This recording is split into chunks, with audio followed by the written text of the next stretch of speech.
Radio. Hello, everyone. I didn't realize I was muted. Hello, everyone, and welcome to another episode of Night Caller's Bigfoot Radio. I had a chance to practice. It's April 10th, and I'm here tonight with Rick and Jeff. And, of course, Lauren is with the little one right now. I'm here. You can probably hear him in the... Oh, you are. Oh, okay. Well, hi. Anyway, we're all here tonight. We're going to have a great show. Everybody ready for Easter? I'm ready. Dude. Sure. I want to let everyone know that...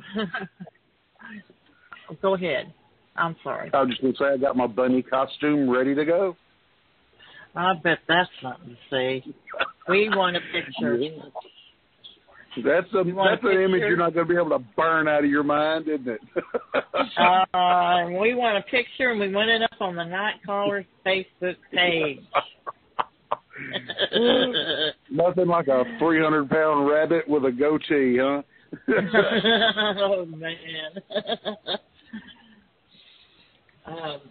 Just want to let everyone know that next Monday night we will not be having a show. It's a holiday, and we're going to take that Monday off, so we're sorry, but we'll be back on the 24th with Michael Cook, and I think he's from Kentucky, so we'll be back rocking and rolling on the 24th. We'll miss y'all, but thanks for listening. So, anyway, what's been going on with you guys? Anything new? Jeff, what happened to you last week? You were on your way back from... Oh. Last week was like... We had a storm, as usual. We've got another storm looming tonight. Amen. First alert weather day. Yes, dropped... actually got some pictures of golf ball size hail here at the house. We had... Wow. 3 tornadoes. We had 3 different warnings to tell us to take shelter. Immediate danger tornadoes within close proximity to our home. Was that on Sunday? Was that on Sunday? Yes. The storm came through. Same way here, yeah. And it did some damage around my folks' place. So Monday, of course, I go over to there and start cutting limbs and getting trees and things like that. And it ended up being family members came over, and anytime that happens, Mom starts cooking. And so about 7:30, I'm like, guys, I got to go. And it's like the next 45 minutes was trying to leave. Just to get out the door to head home. Isn't family wonderful? Oh, yeah, family is wonderful. And about an hour and 15 minutes later, I got home, I guess you would say. I tried calling, like, while we were driving. I was trying to call, but the dang signal is, like, hit and miss here in the country. So it was like... And then, I'm again, glad you're here tonight. Yeah, me too. I was sitting on the couch a while ago, and my alert goes off on my phone. I'm like, what? I thought it was an Amber Alert, and I looked down. No, it's a weather alert, and got a big band of storms coming at us again, and I'm going, wow. You know, it's that time of the year. All of the I know. electric roads. I don't mind. Yeah. I don't mind the storms and things. I just don't like the severe weather. You know, a good old rain and some thunder and stuff like that doesn't really bother me. But it just gets me that every time we have weather, it's always something severe. Well, we normally don't, though. This has just been this year, and I don't understand why, but this year we have had more. I mean, it's been years since we've had a tornado warning. So this is kind of unusual for us to get Not us. tornadoes. Here in Shelby County, we have, I mean, it's very regular. We have tornado warnings all the time. Wow. Yeah, we get them very, very regular. In this little place right here where I'm at, there's been several tornadoes touch down, rip up trailer houses and chicken houses. And I've actually got a video on my cell phone of a couple of years ago, the place I was working at. I videoed the tornado as it came over about probably several hundred yards away from me as it came by. Wow. Well, it's tornadoes are kind of like Bigfoot. They follow the rivers. Yeah. And I know that, I live right here on the Angelina, and you live on the Sabine, so Yes, it's just a matter, yeah. Yes, ma'am. And it's going to happen. I just hope that I continue to be lucky, and it seems like so far everything has been around us, but not, we've come home and had to clear the road to get to the house, and there's not near a pine cone on the ground. How that happens, I don't know. But we've been just real lucky. Strange occurrence. I've seen that happen so many times. Well, you're just really, really so worried. Yeah, you're seriously worried about what you're going to come home to, find nothing. And so nothing has happened there, just some rain. That's it. Well, Lauren, Ricky, anything going on with you guys before we bring our guest on? No, just ready to hear from our guest.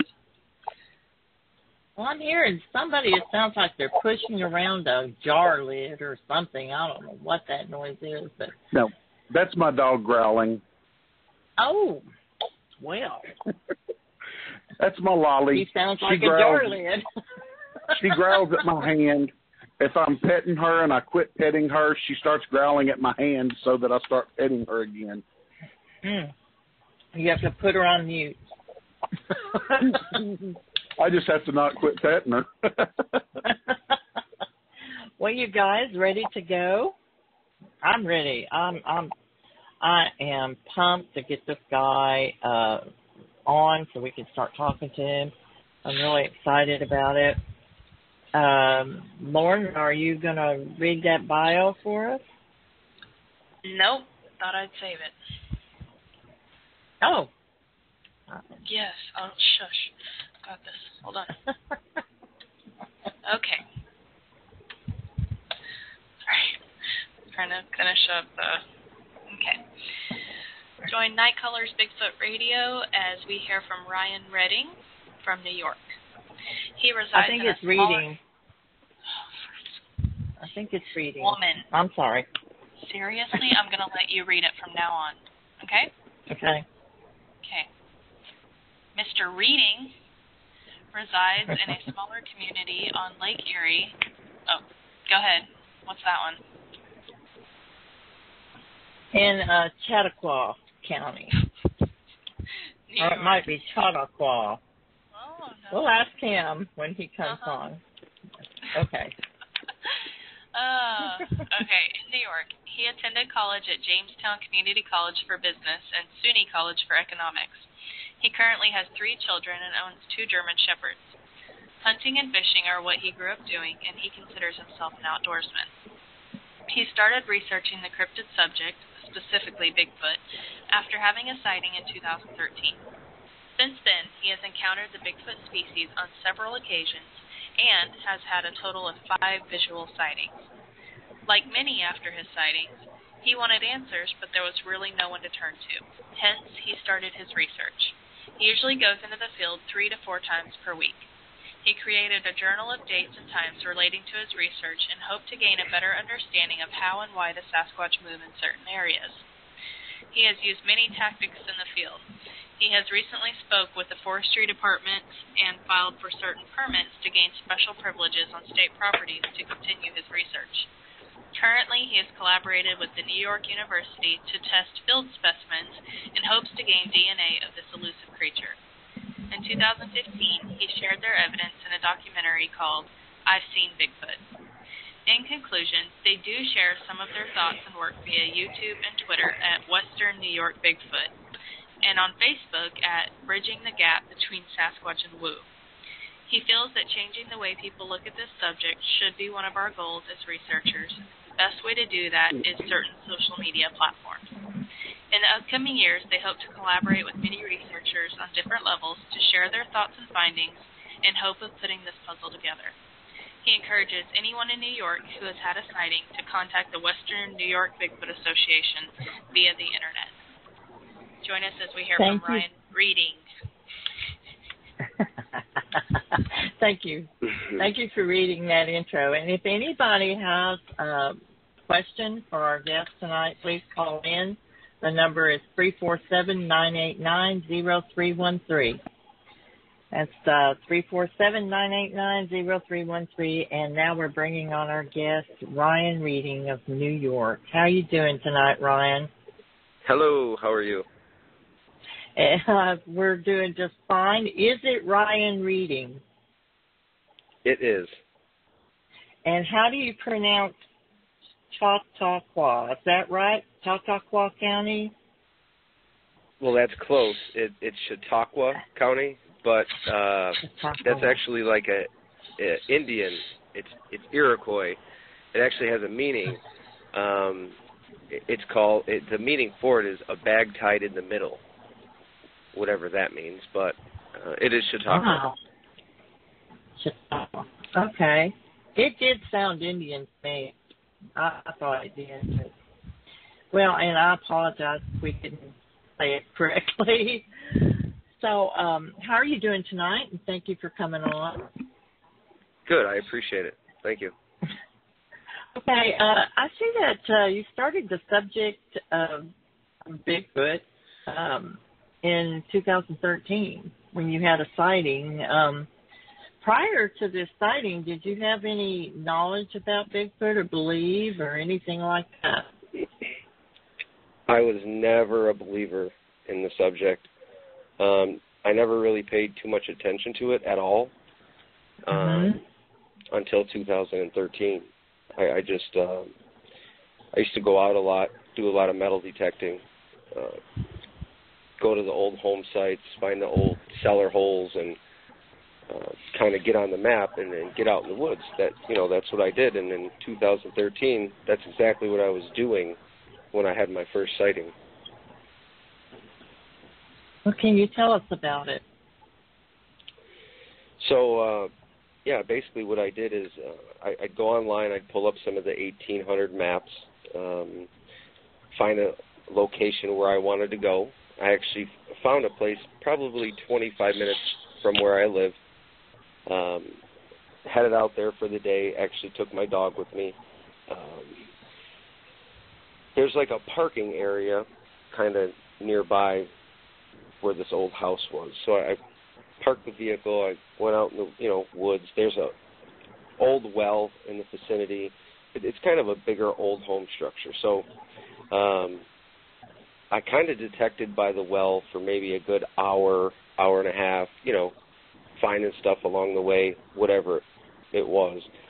I tied the dog up probably, roughly 75, 80 yards away from me. I didn't want him kind of running loose because he would get tangled in the metal detector. He'd come around and, wreak havoc. So I just tied him up away, and what I did is I went to work from the well. I tried to work back toward the actual homestead where the old cellar hole was. So I started walking that direction, which was a little uphill. As I got near the foundation, there was like this low-lying branch that I had to sort of duck under. And on the other side of that would be the side of the structure, and it was kind of cleared out, like a little field, maybe 15 by 15. And I said, I can detect in there, not have any issues. The coil won't get tangled up. So as I proceeded under the branch, I kind of looked up that hill. I ended up doing a double take, and what I saw, now I know was a juvenile Sasquatch. It was looking at me, I was looking at it. It was kind of halfway out from behind the tree. When it noticed that I actually knew what it was, seen it or locked eyes with it, let's say, it curled its bottom lip down as it stepped out from behind the tree. So the bottom lip curled down. I was able to see like all of its lower teeth they were squared off. There was no type of canine exposure in the teeth. They were all square. And at that time, it was turning, so it was turning away from me. I was able to see its hand. The head really didn't have what you would call the sagittal crest. It was kind of round, more chimp-like. It was all black, real. I don't know how to say this. Skinnier. It was lanky. That would be the word for it. It would be lanky. Right. But as it turned, I was able to see its hand, and its hand, I mean, looks just like ours. Where they always ask, is the thumb opposable and stuff like that. But the hand looked, just like a human hand. So as it turned around, it went down on all fours, and it shot up the hill at a high rate of speed. I mean, it probably covered 150 yards or something like that in five seconds. It was fast. And I kind of just stood there in shock for a second, and I didn't really know what to do. Yeah, I definitely didn't know what to do.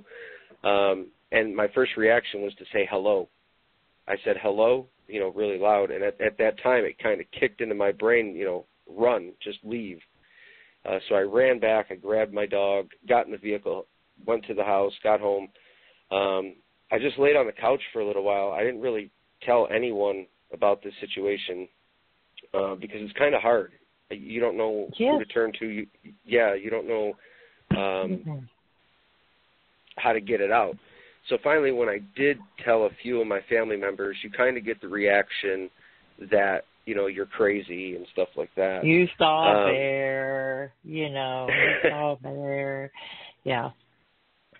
Right. Well, some of my family did say that, but I'm a hunter, and I kind of know what the animals look like. I know what they are in the area per se, stuff like that. So it was totally different. But based on my family's reaction of saying, hey, I seen a Sasquatch, I seen a Bigfoot, based on that reaction, that's kind of why I kept it quiet until 2014 when I had my second sighting. So this didn't keep you from going out into the woods? It did for a little while, yes. Okay. Especially alone, I'll say that. I did go back out and, do some detecting here and there or, hunting. I tried to just push it in the back of my mind the best as I could. And it faded away for a little while, but 2014 just surfaced everything back together when we had the second sighting. Were you by yourself the second time or was someone with you? I was with a friend of mine. He actually passed away, God rest his soul. But I'm sorry. Thank you. We had gone to this same location. It's probably about 5,000 acres, but there's multiple access points where you can, access the property. So what we did that day is we just picked a different structure, a home structure, which happened to be roughly 1.5 miles to 2 miles, as the crow flies, on the other end. So it's an area. It's really hard to explain unless I had a map. But anyway, we had gone up. We had gone up there to do some detecting. We got there around 2:00 in the afternoon. Nice day. It was May, so we probably detected for roughly around 2 hours, and we took a smoke break, kind of like there's a huge apple tree. So we got out of the sun into the shade for a little bit. We were talking, and while we were there, I asked him a serious question. I said, "Hey, Bri, you got like a weird feeling?" And he was like, "No, why? I'm good. What's up?" Those were his exact words. And I said, "I don't know. I mean, you got that feeling like we're being watched?" And he was like, "No." And at that time, 2 hikers had walked by, a lady in a pink coat and a gentleman in a yellow jacket. And, they waved and they kept on going. The trail there's like a huge trail system, that you can walk. It's roughly 3 or 4 miles long. So we've seen them, walk off. We finished our cigarette, and I was just like, just keep a heads up because I don't know why I'm getting that feeling or that inclination. So we probably, so he said, hey, I'm going to head off. I'm going to go across the trail. I'm going to go detect in the other side of the woods. I said, all right, well, I'm having luck over here because I, got a few things. I'm going to stick on this side. So after around another 2.5 hours, it was roughly 6 o'clock now, 6:30ish, the sun was starting to set. I started working my way back out to the trail, and he's actually coming out of the opposite side. So we're working toward each other. He actually makes it to the trail before I did. He looks up the trail, and he starts saying something. And I had a headset on because, it's easier to hear your tones with your metal detector. Right. So I pulled off the ear cup, and I said, what'd you say? And he's like, look, and he's pointing, up this trail. So I turn and I look, and I'm like, what is that?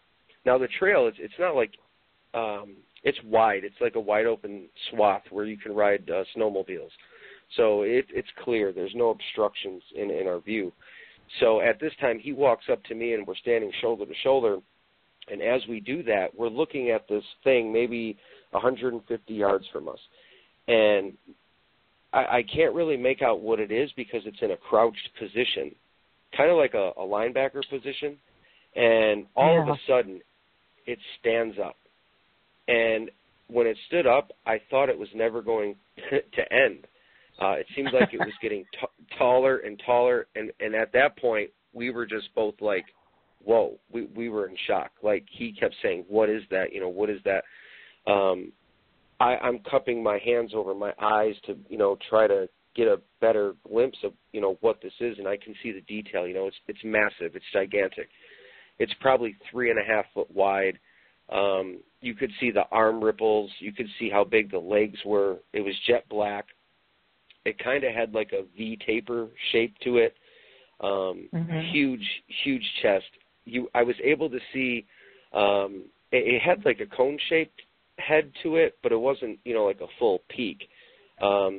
You could see where they say the brow ridge across the eyes, it was really thick and massive. I couldn't exactly see it, it was really thick up there. And we probably stared at it for roughly 40 seconds. But the hard part was seeing this for me, it was bringing back the original sighting. So as I'm seeing this one, they both come flooding through, and he keeps saying, what is that? What is that? I'm like, Brian, that's a Bigfoot. And he's got the shovel, the detecting shovel in his hand. He's got it like across his chest. And I'm like, dude, just put that down. You're not going to do anything with that. And he's like in a state of panic. I could tell. And all of a sudden, what happens is it turns, and its right leg kind of swings out from it, and it takes 2 steps off the trail, off into the woods. And as it proceeds to go into the woods, there's like some pine trees, and they've got the overhanging branches that kind of hang out onto the trail a little bit. Well, the Sasquatch hit its head on its way out, and the branch was like shaking, violently. Uh-huh. And I was like, wow, that kind of like stuck in my mind. So we kind of headed out of there. I'm like, Brian, we got to go. And he's like, dude, I don't know what that was. And, we just kind of, I knew what it was because that was my second time. He was still kind of like in shock.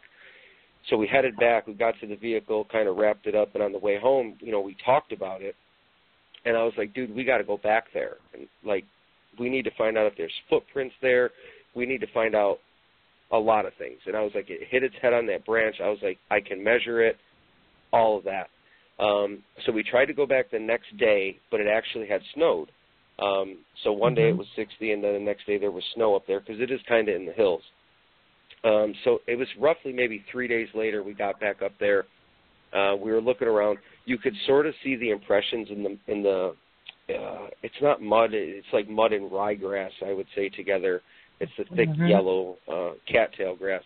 So I couldn't get any prints, but I was able to measure them, and they were roughly 19 inches. So then what I did is I measured where he actually hit his head as he was heading south out of the area, and the height reference was 9'8". Wow. So that, yeah, when I say it was big, it was very big. So those two sightings right there actually are what got me doing what I do today. Well, I have a question. Did that surprise you that he was 9'8", or did you pretty much guess he was at least that by looking at him? When I was looking at him, I didn't really try to speculate a size. I just knew it was massive. When you go through something like that, it affects you you go into shock, actually. You know, you've never seen anything that big or that tall right. there. You know, they're not supposed to exist. And now this is my second time seeing one. So it threw me for a loop. But I'm the type that I like to find answers. So I want to know what it is and why it's there and so on and so forth.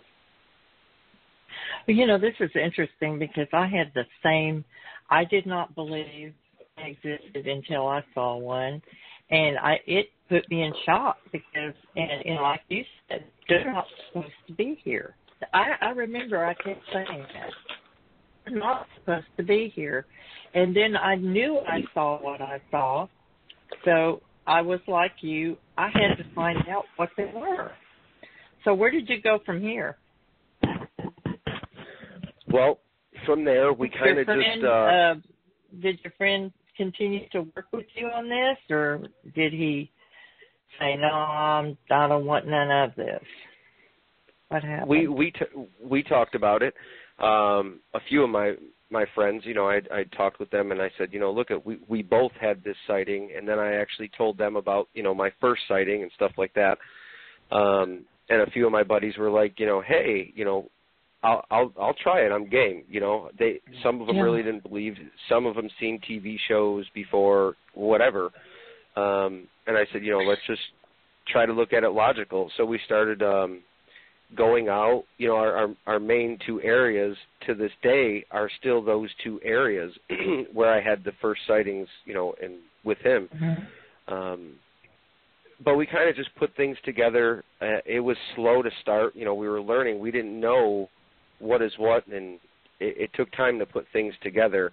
But what I did is that, you know, we put our beliefs aside, per se, in the beginning, and kind of just followed the evidence. We were trying to find the tree structures and trying to find things, but after I had these sightings, that's when we just started researching like crazy. You know, reading books, reading everything online, watching all kinds of videos, trying to learn, and then we found out, you know, hey, there's a huge community out there. There's a lot of people that have had sightings. You know, let's get involved. So that's kind of, you know, it's taken us in this direction.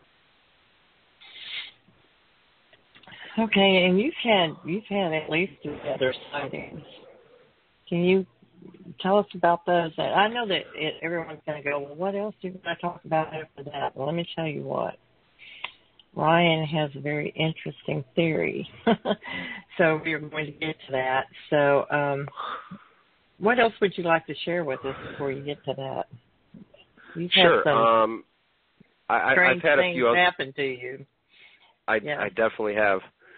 I've had a few other sightings. One was actually caught on video. We created the YouTube channel kind of just to share on a social platform while doing this research.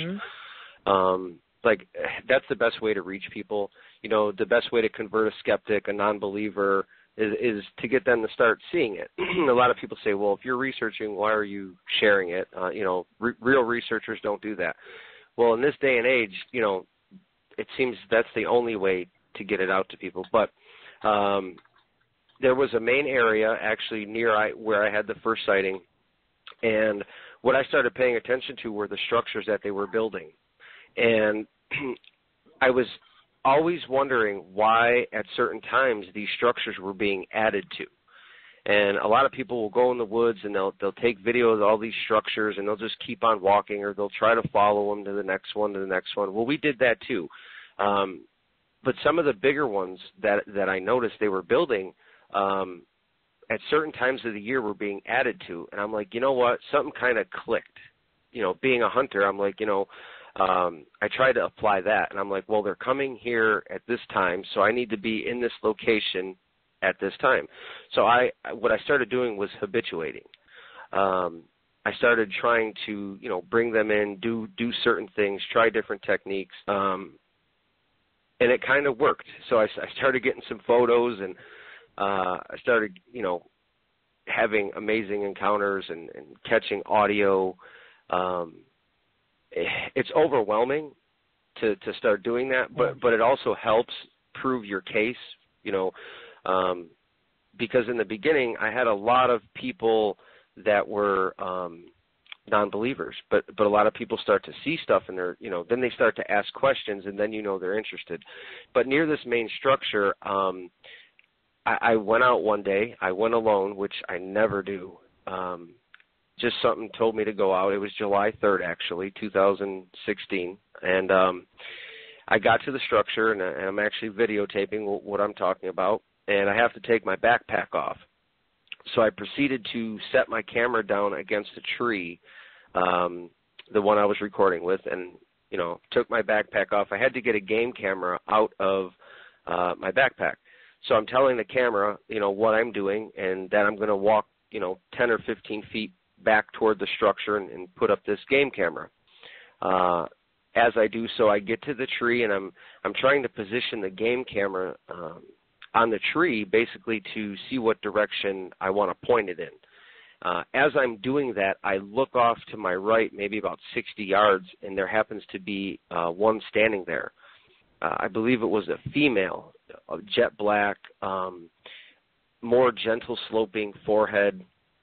I was able to see from the lip area up. It's like she was peeking over this foliage looking at me. So I'm frantically trying to get the game camera on, and I'm starting to talk to the camera that I have sitting against the tree over there, so the viewers can hear what's going on. Right. As I get the game camera going, she actually walks off, and at this time I'm distraught. So I start to walk back toward the camera, and I'm telling the audience or whoever, hey, this is what just happened. I'm really distraught because I have all these cameras and I wasn't ready. That's the way it always happens. You could have 20 cameras, and yeah, I was really upset. Or you get the best vocal and you don't have a single recorder going. Yes. Yes. Go ahead. So that's fine. So I come home and I proceeded to just upload the video like any other day, and I shared the video online, and I had a few people reach out to me, and they're like, hey, you need to see what's going on in the background of the video there. So what I did is I kind of just put it in the editor, and I brought it up and zoomed it in, and I was like, oh, my Lord. So what you're able to see in this video, I didn't know there was other ones there at the time. I was concentrating on the female, and as I'm talking, to the camera, there seems to be a juvenile that is on the ground, like on all fours. You can kind of see it move along the ground, and it does something with its hand to its mouth. I don't know if it's sign language. I don't know what it is, but it does something. I don't know if it was eating, whatever it was. And next to that, maybe about 15 feet over, you see this big arm. There's a really long arm that kind of starts to flail out to the left in the video. So I don't know if it was grabbing something or testing me to see if I could see it or what it was doing. And then all of a sudden it just stands up really abruptly. Boom. I'm going to say it's roughly 8 foot tall. You could see it's, covered in hair.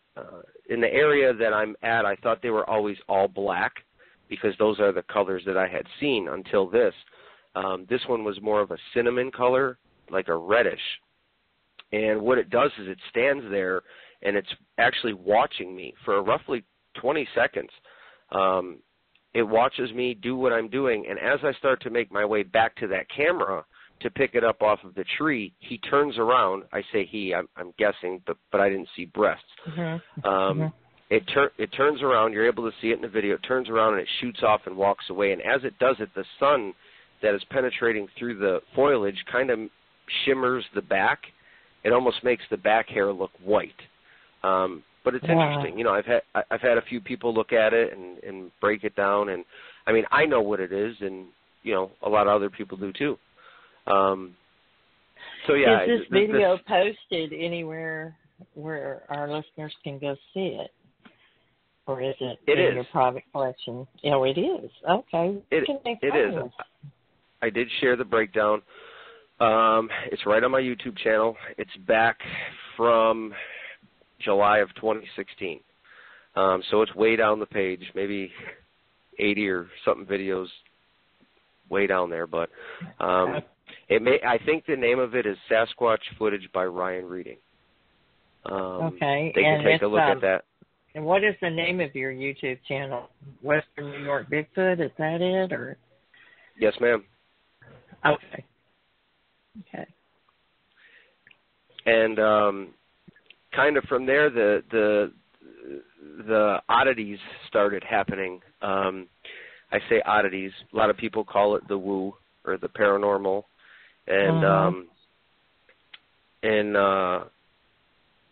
November of 2016, I was actually out hunting. I was sitting in the tree stand. It was starting to get dark. It was still bow season. I think it was around the 5th of November, 5th or 6th. And I'm sitting in the tree stand, and I hear two what are distinct wood knocks. One is off to my left, maybe 200 yards, and then proceeding, I heard one to my right down in the valley. And I was like, you know, wow, because at this time I've been researching. I know what it is. So I just sat really still, and it's getting a little bit dark. You know, the sun is starting to set. It's getting time to almost get out of the woods, and all of a sudden, off to my left, roughly 25, 30 yards, there's an old like logging road, maybe good 50 years old. So it's starting to grow totally back in, but it's open. One steps out on my left-hand side, and I look over. I don't know if it knew that I was actually there, but I believe it did. So anyway, it steps out, and I'm kind of like frozen. I don't know what to do. It walks roughly, I don't know, something like 8 or 10 paces, and it lifts its head up, and it kind of makes this gesture. I can hear it breathing. So I hear it take this huge whiff of air in through its nose, like it's got its head tipped back. And I'm like, oh no, it smells me. You know, I'm starting to get panicky here a little bit. Let me add, though, that I do carry ozonics machine that I put in the tree with me while I hunt. So I don't know if it was smelling what this is ozonics. What is that? The ozonics machine it's an ozone generator. And basically what it does is it's supposed to lower, like, my body odor, any human odors, from deer and whatever. So I don't know if it was smelling me or the ozonics, but it definitely smelled something. And that's kind of when I got a little panicky. So what it did is it turned a little, and it walked off. Now it's maybe 30 yards in front of me. So I did have a camera on me on my right-hand side that I was going to, like, videotape my hunt with. But I wasn't able to get the arm turned and bent enough to the direction of where this Bigfoot was.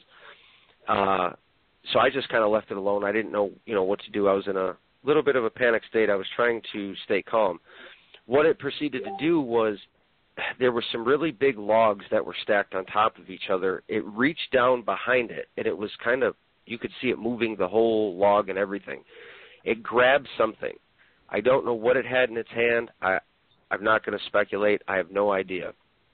So it turns around, and it starts to come back toward me. That's when I kind of really got into a panic, like my heart was pounding, but I was trying to stay, be cognitive and pay attention to the whole situation.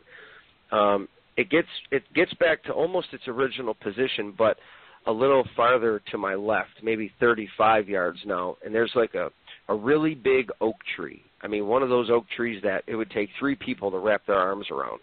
I happen to have one in my area there. It steps behind it, And this is the part that it took me a while to actually share this with people. Okay. So it steps behind it, and one foot comes out on the other side of the tree. As it would proceed to bring, the next leg out to take a second step, as it does that, during that second step, it disappears.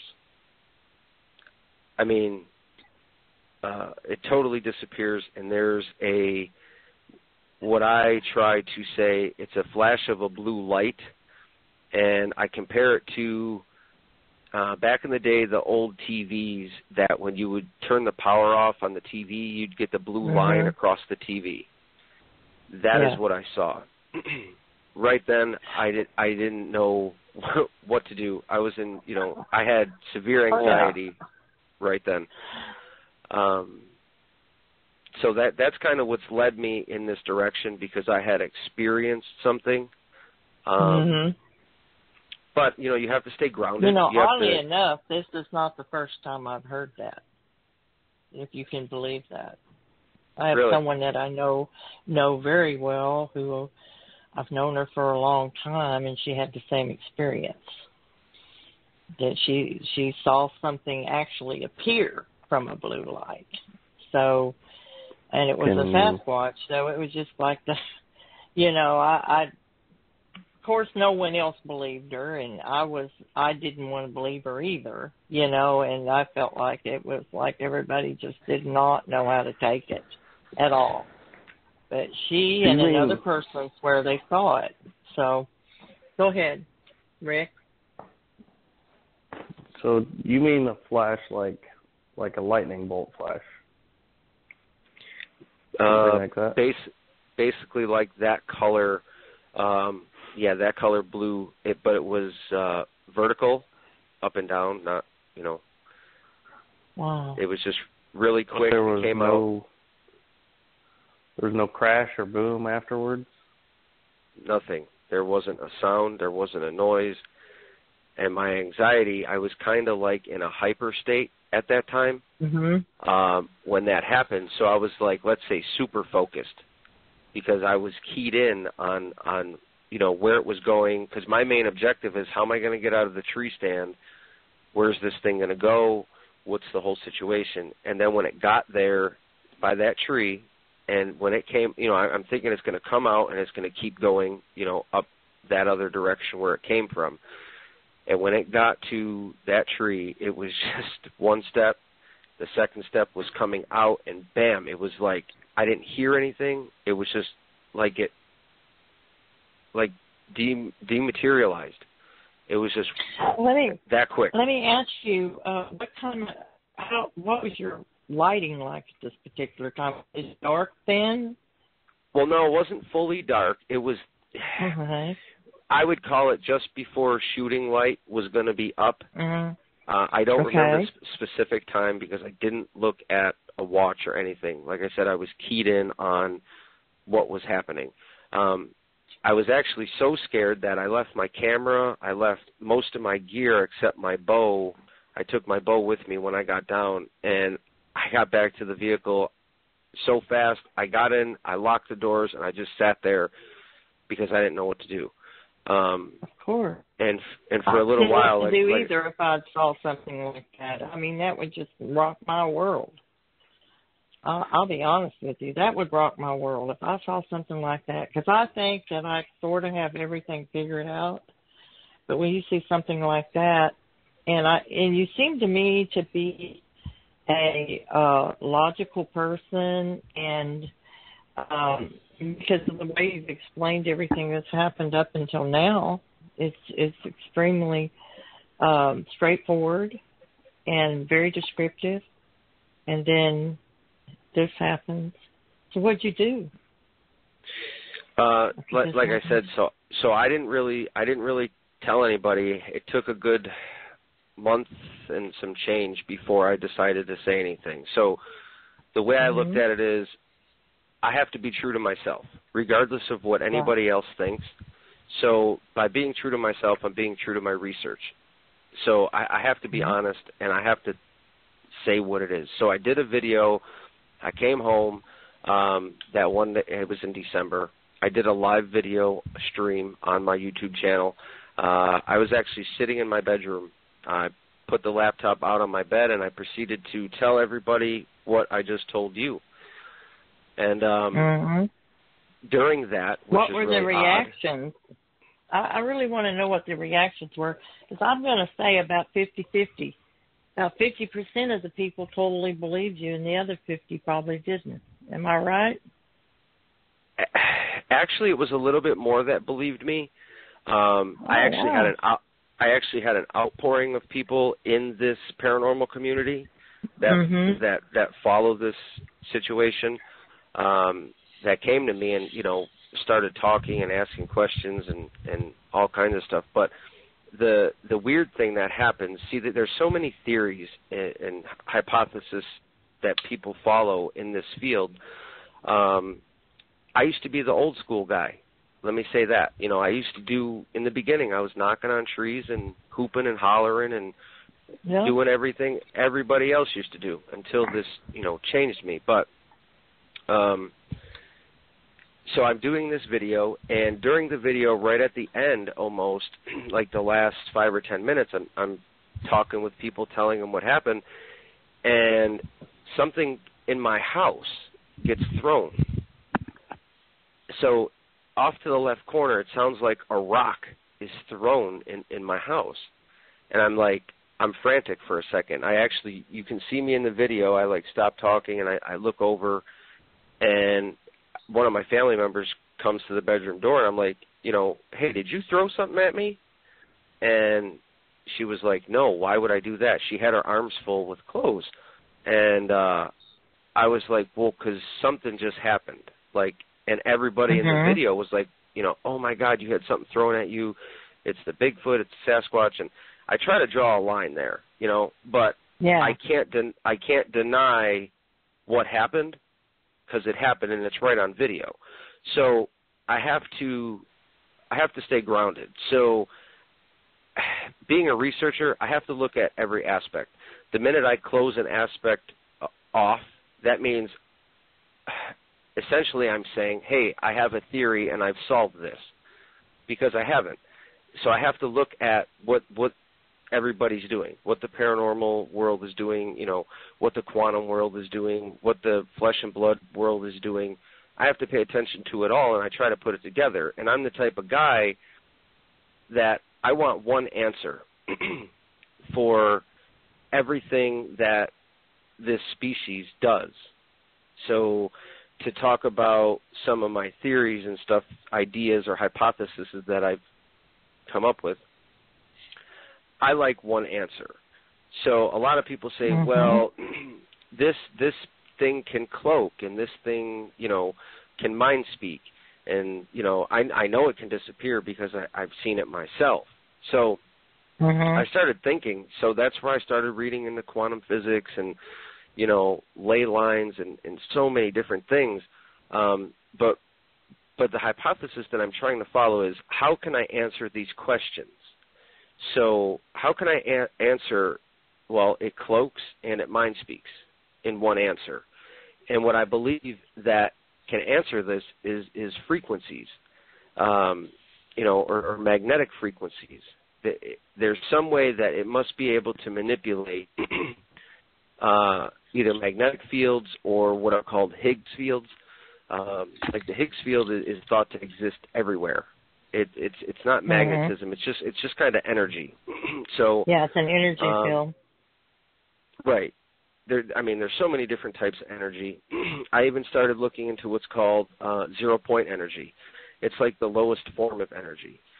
So I tried to relay this sort of. It's hard to get it all out, but back in the day, if you remember, you would take a cell phone into your car, and if you had the radio on, it would make this static noise. They would kind of interact with each other, which it's from frequencies. Well, a lot of people interference, correct.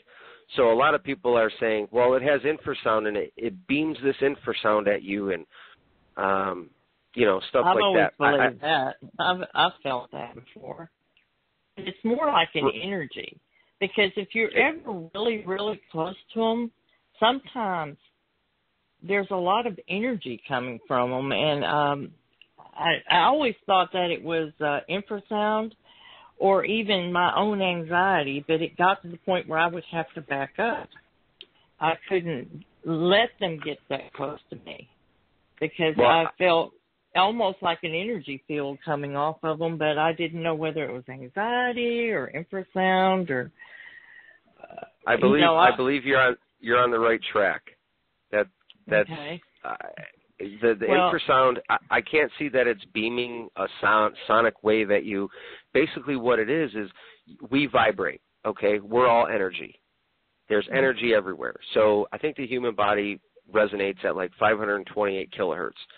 So if our energy comes in contact with their energy, which ultimately is probably stronger than our energy, we would feel that. So basically, like if you correlate that to the radio and the cell phone, they interact. Mm-hmm. So that's what happens. So when we get close to them, we have that AKA zapped feeling. I can't see that they're sitting there beaming infrasound at you, but it's all related to frequencies and so on and so forth. Would this account for equipment failing, batteries going dead? Would that have any connection there? 100% it can. Like I said, 0 point energy is one of the lowest forms of energy, and that also, and so is infrasound. Infrasound, I believe, is like 20. I can't remember what it is, 20 kilohertz or something, 20 hertz maybe, but it's a low frequency also. So if a human being is exposed to 0 point energy, how does it make them feel? Well, if you've ever watched, there was a gentleman online years back. It's called the Hutchinson effect. Mm-hmm. He actually I don't know what that is. But... Okay. He actually taps into sort of this energy. He has all this old military equipment in his house, and he's actually able to bend metals, levitate things, sort of stuff that like Tesla was following. But a lot of Tesla's work, actually a lot of Tesla's work came ideas from like the shamans and stuff like that. But that effect is, they say they use it on like they used it on the Philadelphia experiment and stuff like that. It's all that high resonance energy. So we can get headaches, we can vomit. Some people have reported passing out. Some people, I've had it happen to me once. My head felt like it was on fire. I had to retreat out of the area. I had to back up. My eyes and nose were watering. But as I proceeded to get away, it felt like, I felt better. The farther I got away, the better I felt. So I've been trying to stay grounded and try to tie all these things in to come up like with an answer. So that's kind of where I'm at. And as of recently, I started looking into magnetics and poles and stuff like that because I'm trying to say, in the beginning, I really thought that these tree structures were made by them so they could, let's say, follow them from one to the next to the next. But what I started thinking is, okay, so the Earth is, let's say, a negative, and trees have energy. Sodium is a high energy conductor. You can look it up. They're trying to make batteries out of it at this time. So if you entangle trees to make it like an electrical circuit, let's say, maybe that's why they're building it, and that's why they all look different. So the proper amount of energy flows. These are just all these different ideas that I'm looking into. So recently I took some magnets out with me into the field, some neodymium magnets. And we all know that if you can put magnets together on one side, and on the other side, the reverse poles, they repel each other. So in the middle of that, there's a ball of, per se, energy, right? So what I wanted to do is keep that energy because it's like it's like a vortex. If you actually add other things in the middle, it can create a spin. But what I wanted to do was get that to these structures and actually see what happened. So as of yesterday, I did the experiment in the woods, and I actually just posted the video on my YouTube channel. So what I did is I went out there and I put the magnets together, and on the side I used regular washers, and I had some copper in the middle, kind of for like a conductor, superconductor, let's say. And as they stayed together, there's like that energy ball in the middle. So all of a sudden, I don't know how to explain this, but I say it in the video, that the whole atmosphere in the woods changed. It's sort of that feeling like you're being watched. So yeah. I don't know what that meant. So I'm trying to talk and get my words out, but they're actually not fluent. And a few people actually said that about the video, and I was just like, So anyway, I proceed to go back over to the magnets, and I disassemble them. And as I'm disassembling them, over my right hand, you can see what everybody would call an orb. It looks like it shoots out of the ground, and this flash of light goes flying, 20 or 30 yards behind me. So to me, that's interesting, because does that say that, Did it come from the magnets, or did it come from the ground? It looked like it came from right by me, and it's this white light. But the funny thing is, it happens as soon as I pull the magnets apart. So I kneel back down, and you can hear me and see me pull the magnets back apart, and I just retract my hands toward my body a little bit, and then right behind me is this white orb, and it has an arcing motion, and it disappears, and it's gone, and I actually caught that on film. So is this magnetics leading me somewhere? I don't know. But like I said, if we don't... I have a huge question for you. Is your area located anywhere near the Hudson Valley? I am not. Okay. Do you know, I sit, how do I say this? The reason why I say this is I know some young ladies that were researching up in the Hudson Valley. And the first time I talked to them, they were just, the old-time researchers, and then the next time they contacted me and they said, we've got it figured out. And I said, really? And they told me that they were interdimensional. I mean, they went from one to the other. And that's why I just thought it was interesting that this is also in New York.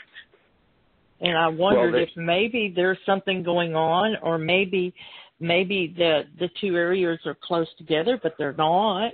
So I was trying to find a correlation here, because I try to do that. I try to make it fit sometimes where it's not going to fit. And I try to be open-minded, and I give everyone a fair chance to tell their ideas and theories, because there's a lot of different people out there, and I can't continue to not hear what people are finding out there. I need to share that more of a wide circle, I guess you could say. So go ahead. I completely understand. Yes. It could be maybe because I live near Lake Erie. They always say water has energy, but there's also another theory out there by a gentleman, Alfred Watkins, from years ago. It had to do with I think he was from Britain. It's kind of like he found an alignment of structures like Stonehenge and Greek temples and things like Machu Picchu and all that sort of stuff. So I started paying attention. My friend is going to love this show. I'm just going to tell you right now, this is right up her alley. She's going to love this show. This show's for you, Rhonda. But go ahead, sir. So he started following these structures, and they would fall in a line. So I started following what are ley lines, I don't know if the Hudson in my area actually line up, but I'd have to check it on the map. but you will get a lot of high energy. They talk about how the sun and the ley lines align with solstices, and that's why like megalithic structures and things like the Georgia Guidestones, you'll notice they'll have like a hole that's cut out in them, and the sun rays will, beam down through it and shoot a different way. Well, back in the day, the megalithic structures were built like that. We don't really know why. A lot of people, can speculate, but I think it all has to refer back to energy. And since I've witnessed what I witnessed, I have to stay grounded in the research, and it's hard to prove anything unless I bring some type of scientific experiments to the field like I started doing to appease myself and everybody else. Because we know that both groups, the flesh and blood and the paranormal, are at each other's, at wit's end here. So you have to stay grounded in your research. It's hard to present, any proof, but when you get something like that where you're putting magnets and energy on a structure, and then you have an orb light ball that kind of comes out of it in the middle of the daytime, it's interesting. So to me, I stopped. Yes, it is. I would have to say so. And this video is also on your Western New York Bigfoot. Yes, ma'am. YouTube page too. Okay. We'll have to go check this out. Because I'm trying to look at it like I was explaining earlier, that maybe they're using these tree structures as energy spots. A lot of people talk about portals, and even NASA talks about portals. So it's not something that's just water under the bridge. So I don't believe they're from another planet or anything like that crazy talk. But what I do believe there's some type... Yeah, and we're terrible on this channel about making fun of portal jumpers, and we do. And we should be more mature about it, making fun of portal jumpers. But go ahead. I'm sorry to keep interrupting, but... No, I completely understand. I mean, I was the same way. I did the same thing. When people talked about it, I was like, that's not possible. I think some people go above and beyond, but I think you just need to document the facts and share what the facts are. And when you do that, more and more people will contact you and start saying, hey, this is what I experienced, this time, this place, this is what happened. And we could start to tie these things together because it's like this universal oneness is what it seems like. So back to the structures, I looked at it as, okay, a deer, a bear, all these animals that are in tune with the earth, they don't need guidance through the woods. So why would this Sasquatch being, this universal being that stayed hidden for who knows how long, is able to stay hidden, but yet they're going to build these structures and we're going to be able to see them, and they needed to follow them, and the families need to follow them, and it leads to water or these other places. It just didn't make sense. So I'm looking at it as... You're right about that. It doesn't. That does not make sense because you're right. They would know those woods better than anybody. Exactly. So I started looking at it as maybe these are the high energy spots where they can come and go to. If they're able to, I mean, I know they're able to, but if I don't know how is what I'm saying. I know that they can disappear and obviously reappear. I don't know how they're doing it. I don't know if it's manipulation of the Higgs field or what it is, or using ley lines. This is where I'm at in my research. I'm trying to tie it all together by doing, off-the-wall experiments. If it takes magnetics, if it takes certain lens filters, to let my 4K cameras have more light or see in a different spectrum that we can't see, that's kind of where I'm at with this. Well, someone would ask you, are you absolutely sure that you saw it disappear? That you didn't second guess yourself after you saw that? Did you? I would tell them 100%. I have no flaw, no deviation. I did not pass out. I did not see it. What I seen is and what I related to you is exactly what happened. I don't know why it Okay. happened. I don't know how it happened, but that's exactly what happened. I think it happens more than people might think, because I think it may happen, but people just explain it away. As I must have blinked, I must have turned my head, they refuse to believe that something actually happened like that, so they explain it away. It's kind of like when you see a ghost. I didn't really see that. That was just the light coming from the window, or it was a car light going by, or they'll make they'll completely debunk it, Well, because if you look at they ahead. don't want to believe that it's something else.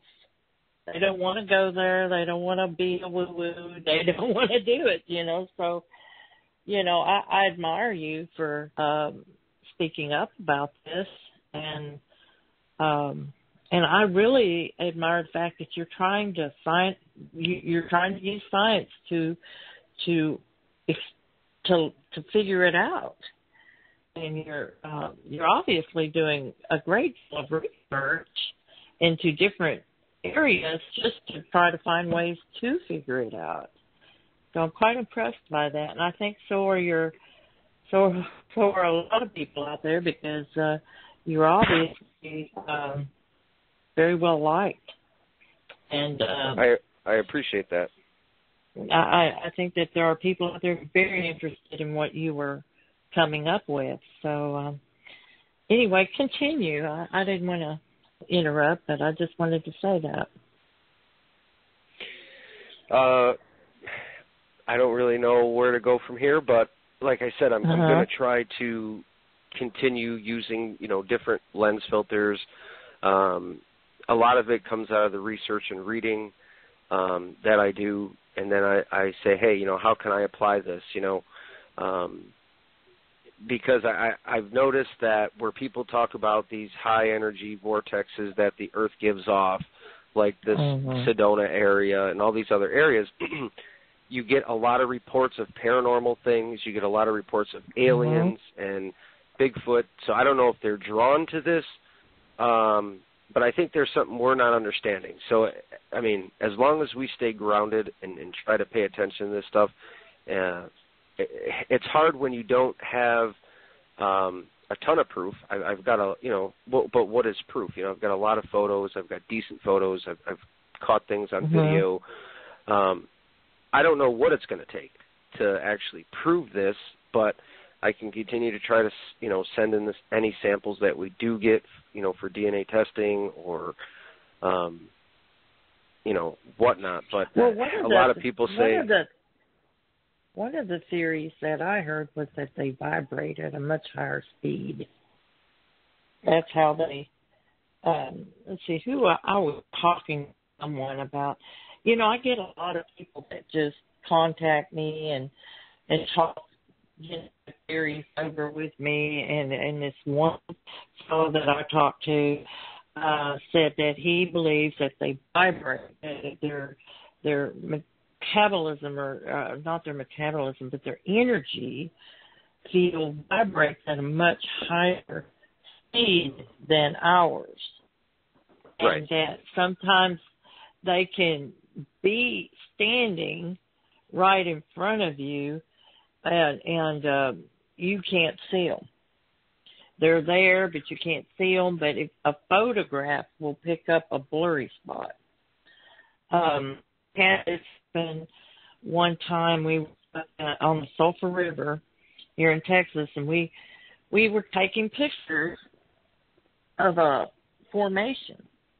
And what was so strange was we took like 3 or 4 pictures, but there was one spot that was blurred.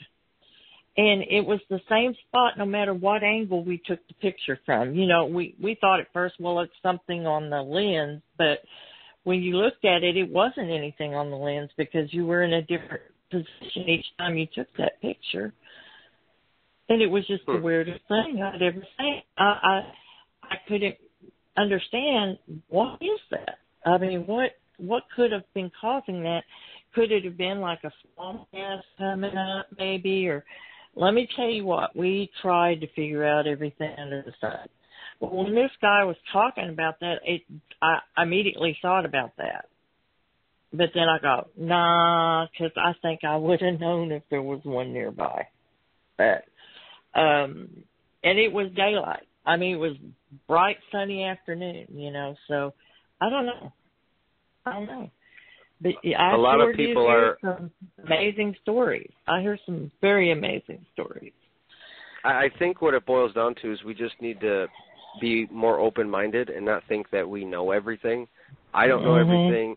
You don't. The next person don't. And until we start correlating this and talking amongst each other and sharing a lot of things and getting people into the areas so maybe they can experience it. And that's one of the biggest problems is people will come here or go there for a day or two and they don't experience it, you know. It takes people a whole summer to get where they're at, or 5 years or 20 years. And if you notice, the people that have been doing this for 20 or 30 years have ultimately kind of just slid over to this quantum realm. You know, I don't like to say big names or anything, but, you know, even people like, you know, Mr. Gimlin and all these people are starting to talk about things that have happened to them. You know, if you really pay attention to researchers and even people going into the field, you know, doing it for fun, they all get to one point and they kind of hit a wall in their research and things just stop happening. And it's like you have a choice between two paths. And if you start to follow the evidence, just strictly the evidence alone, or things that have been happening, it will lead you into this area. It's not where I wanted to go. It's not, you know, I've seen both sides of this. I've seen your metaphysical and I've seen your physical state. But we really have to, you know, we got to do something about it. I mean, there's a lot of people that. Yes, I don't mean to interrupt, but I just want to say something very quickly. I totally agree with you. Because what happens is after you've reached a certain point, you come to a fork in the road. Either you can continue on the same path you've been going on and not really finding out anything more, or you can go the other way. And I agree with that. But I'm going to tell you something. If you're out there any length of time, it's going to happen to you. Something strange is going to happen. If you get out there enough, it's going to happen. And I'm going to tell everyone out there, it will happen. Something strange will happen to you. It's something you can't explain. I mean, I've been doing this for 17 years, and I have seen things I can't explain, and I'll only talk about them around the campfire. And there's nobody. I'll lie if you try to stand me down and say I said it, and I saw it. You know, yeah. There's a lot of people like that have had experiences that they don't mind telling about, you know, around a campfire, you know, but they're not going to tell it on a radio show. They're not gonna share it with just everybody out there. They're not going to put it on a Facebook post. They're just not, you know. But, I understand, but to me, it's I really don't care where people throw me or see me or put me. I'm following the evidence and I'm doing what I need to do, right? You know, to get where I need to go. If I'm going to be able to prove this or put it together or figure it out, you know, I still have to take the right steps. I have to, you know, I had to contact our local DNR. I had to, you know, get permits to do things and. A lot of What things. do you tell them that you're doing when you're going out there? When you file for a TRP permit, you have to tell them exactly what you're doing. And this all came about because on our state lands, you're not allowed to use trail cameras. So, which nobody really knew about. I mean, I've been hunting my whole life. A lot of people I know, everybody used trail cameras. So once I started getting some objective photos, and I think they seen it either online or whatever it may be, they had tracked down my cameras, and they had taken all my stuff down, my habituation area, all my cameras, and I get a phone call. And they said, you know, this is the local forestry. I need to meet with you. I said, okay. I meet with them, and he's got all my stuff, and he proceeded to talk to me and everything, and, you know, I had to tell him what I was doing. They look at you a little odd, but I did videotape the whole interaction, and to a sense, I believe that they may know that they're there, because the one gentleman says, well, this area is for endangered species. And I said, well, there's state land, you know, another section of state land a mile down the road, which is another 5,000 or 6,000 acres. He's like, well, yeah, you can use cameras over there, but you can't use them over here because it's for endangered species. And I'm like, I'm thinking to myself, endangered species, so what, the endangered species know to just stay on this property? They don't travel? That was exactly what I was thinking. Go ahead. Exactly. So I was like, to me, that response was more of, he was talking about the Sasquatches, like they knew that they were there. And was really odd about this certain area. On one end of this area, you can camp, and there's a couple of lean-tos, and that's it, and you're allowed to camp on this far end section. On any other section of this property, you cannot camp. And I've tried and tried and tried to get permits to camp there until finally the forestry officer hung up on me. They will not let you camp on these other sections for no reason whatsoever. And it's because why. I know why. It's because they know. That's my opinion. But it's neither here nor there because I don't have the proof. But I mean, did they give you an explanation? I mean, as to why not? Is it his explanation thing again? Or? No, his explanation is because I said no. Oh. That's how it went. Oh. But who knows? I just, like I said, I just tried to put this all together in a down-to-earth, you know, manner. You know, you can get all the empirical data, and you got to be objective because you can't be biased. That's the thing. That's why I like to take my other friends, researchers, with me, and when we go out, you know, some of them haven't experienced a Bigfoot, and I don't lead them in any direction. I just say, form your own opinion. Whatever you see, whatever we find, form it for yourself, because I don't want to be any bearer of that on them. I'm just trying to say, hey, this is what I've experienced.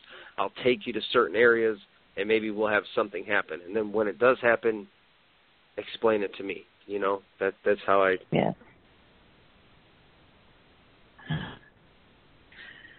So, where do you go from here? I think I would just, I got to keep doing what I'm doing until I get some really definitive proof. I mean, like I said, we're still arguing over the Patty footage. It's been scrutinized. Like I said, a lot of people say the only way we're going to prove this is with a body. I 100% agree. Not that I would want to kill one. I would love to find a specimen that has died of natural causes or something like that. But I think that's ultimately the direction we have to go to get this proven. I mean, regardless of whatever camp you're in, we're both trying to do the same thing. So maybe if I bring a little bit of science or, you know, crazy ideas to this paranormal field, maybe the people from the old school field will just say, hey, you know, let's just take a look at it. Let's entertain it because he's trying to use, you know, magnetics and science and mathematics and numbers that we can use. And if something happens, maybe we can find a common ground. Well, I have to ask you, are you the only one doing this, or have you run into others that are investigating in the same direction? In the same direction, I know maybe 5 people. Dr. Johnson is one of them. A gentleman, Mr. Patterson, he's had all kinds of things happen to him. There's a few other nice ladies that I've met. There's a lot of people, like you said, that are doing this, but A, don't want to be talked about, and B, aren't saying anything about it. A gentleman who's, you know, been respected for a long time, Ron Moorhead, he had the Sierra Sounds. You know, I talked to him quite a few times. He sent me actually some of his books, which are interesting. That's the realm he has entertained. Same as Mr. Gimlin, I've heard. You know, you could see him online talking about certain things. People that have been doing this and spending this amount of time in the woods are changing their whole perspective on things. You know, I hunted my whole life. I still continue to hunt to this day. I never thought I'd see a Bigfoot. I never thought I'd be entertaining any of this. You know, I'm out there looking for deer or bear or whatever it is. That's the sign I was looking for. I wasn't looking for anything else until it just kind of like falls in your lap, and then you're awakened. That's the best way to say it, because then you look around and you're like, how did I miss all this? Yeah. I don't. That's how it would look. Yeah. Yeah, it's like it's kind of like, you know, I was in the woods a lot, and I mean all the time, and I fished and I camped and everything, and I didn't ever think there was anything out there. I never thought there was Bigfoot out there. In fact, I was so thought Bigfoot was just a bunch of hooey that I wouldn't even watch. I never watched the Patterson Gimlin footage. I never watched Creature from Boggy Creek or any of that. I mean, I would watch the Loch Ness Monster and other stuff, but never any Bigfoot. I mean, that's how I totally didn't believe in it. So, you know, you can not believe something, but seeing is believing. I believe that is really true. It's like people didn't believe there were UFOs, but they see those. Same way with ghosts and other paranormal things, you know. So there's, you know, people have seen dogmen and werewolves, and we've had those people on the show, you know. So it's just not that far out. You know, you made it. Go ahead. We did have a quick question from the chat. Okay. Kind of backtracking a little bit, one of our listeners wants to know, did the Forestry Service ever identify their endangered species? No, they never did tell me what they were referencing as far as endangered species. If you go on my YouTube channel, Western New York Bigfoot, I think the name of the video is Bigfoot and Forest Rangers, and it's like a 20 or 30-minute interaction, and you can hear him say that it's for endangered species. I should have asked, but I didn't really want to pry. Right. Yeah, you didn't want to get, yeah. Yeah. Okay. I'm always, go ahead, Lauren, sorry. Well, I was just going to say, you know, I've always had I'm just one of these big conspiracy theorists. I believe the government is well aware of them. I believe that our state forests and national parks are refuges for this endangered species. And I think that the forest rangers, maybe some of them know, but not all of them. And they're just not allowed to talk about it. And I think if you had flat out asked that one, what endangered species are you talking about, he would have come up with something like some kind of weird woodpecker. It would have told you something. You know, but it wouldn't have been what you wanted to hear, for sure. Right. Ricky, Lauren, Beth, do you have any questions? We've got about 6 minutes left.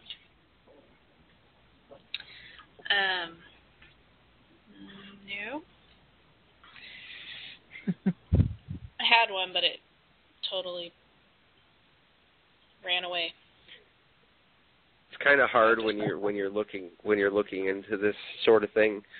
I mean, by all rights, I want it to be flesh and blood and just, you know, walk around and whatever. But I can't do that anymore. I mean, I have to stay open to everything. I can't just say it's not, you know, because I don't know what it is. I don't have all the answers. Nobody does. But little by little, I think you're going to start seeing more of a shift toward this because more and more people are going to be experiencing it and wanting to talk about it. It's just, I mean, even if you look at our science field, where they're going, I mean, they've got the Hadron Collider smashing particles together, and you know, an atom is made up of a vortex. So maybe that tells us something. That, you know, I don't know, but well, it's kind of like with me. I just really want them to be flesh and blood. I want them to be like a human relative, sort of. You know, a human hybrid, like from the family of humans. You know, I like the Native Americans always thought them to be. Well, some of them thought them to be just their neighbors. They were just a different tribe of people. And I guess that's the way I've always wanted to look at it. So it's hard for me to let go of that. I don't think they're fuzzy teddy bears or anything like that. But to me, I feel like that I want to believe that they're, I want to feel like I'm close to figuring out what they are, but it seems like the longer that I'm in this, the less I know. And that's the truth. I will give all the listeners a quick idea of how I got to where I'm at really quick. I'll give them kind of like a layout of what they could do as long as they have the right permits. So trust is the main factor with the species, whatever it is. So I kind of have like a guideline here. So if you go to your area and you find your biggest structure, you know, they made it out of trees or whatever, and continue to frequent it. Just don't pass them by. Take photos, and you know, maybe 2 or 3 weeks later, go back, check it out, take more photos, compare the photos. If that structure is in fact being added to with more sticks or whatever that structure, you know, how it's put together, if it's being added to, that tells you that they're coming there for a reason during a specific time. Start habituating. I don't condone it 100%, but if you do it, I did it for, 3 to 4 days a week, same time, same place, so 6 habituating, p.m. What you mean by habituating is that you are gifting or leaving food? Yes. Okay. Yep. And what happened is, in the beginning, when we would come into the woods, they would flee. They would take off. And that's what you see in a lot of people's videos. Bam, they're gone. Little by little, they would only go so far, and then they'd sit and watch us. And then, it got to the point where they were maybe just at 100 yards, and we knew they were there. They'd make noise. They'd rock clack. They'd yell. We'd catch audio. We have language that's been analyzed. And in the language, you'll hear what they look for is morphemes and phenoms. And what that does is the way it's broke down is it's indicative of a language, which I share on my SoundCloud page, Ryan Reading, where they can hear some of that. But once you start habituating, same time, same place, like an OCD type of thing, like because that's how they are. They've stayed hidden forever, no matter what they are. So that's what I did. And the trust factor got to be really good, it seemed, between us. And that's kind of when I varied in the beginning, and I tricked them. I didn't have up no cameras or anything at the time I was doing this. And then once the interactions became really prevalent, I hid 3 cameras. And that is how I got some of my good photos. Some of them I shared, with one of you guys. From them. But what it did is it upset them ultimately, and for like a month they didn't come back around. But if you follow those steps, and you're in a good area, core area, you may have some good interactions. It may lead you this direction, it may lead you whatever direction you want to go, but like I said, I have to stay open to all of it, because if I don't, I'm lying to myself and my research. Well, Ryan, you were really a fascinating guest. I have to say that I don't believe we've ever had a guest that addressed Bigfoot in the way that you did, and I know there's a lot of people out there that have had similar experiences, and I know they're going to be glad that I finally had somebody on that has had an experience like this. But I just want to tell you that I really wish you luck. I hope you figure this out. I think if anybody can, you will. If you just got the tenacity for it. I appreciate that. I really think you will. And I hope you'll keep in touch. And if you find out anything, we'd like to bring you back so we can hear what you've discovered, if you don't mind. We'd love to have you back. And sure. I want to thank you so much for coming on. We've run out of time, and we have to go. So thank you for coming on. No problem. And we hope that you have a wonderful Easter with your children, and everyone out there that's listening, we hope you have a wonderful Easter. But we need to go. It's time to say goodnight. Everyone, let's say goodnight and have a great Easter. And we'll be back April 24th with Michael Cook, which I think, Ryan, you turned me on to Michael Cook. Michael Cook is a researcher out of Kentucky. Is that correct, Ryan? Yes, he has Cook Cryptid Research. He's a great gentleman. Yes, he is. So anyway, we are going to really enjoy talking to him, and we thank you so much, Ryan. You have a great Easter. And everyone, say goodnight. We're going to head out. Good night, everyone. You too.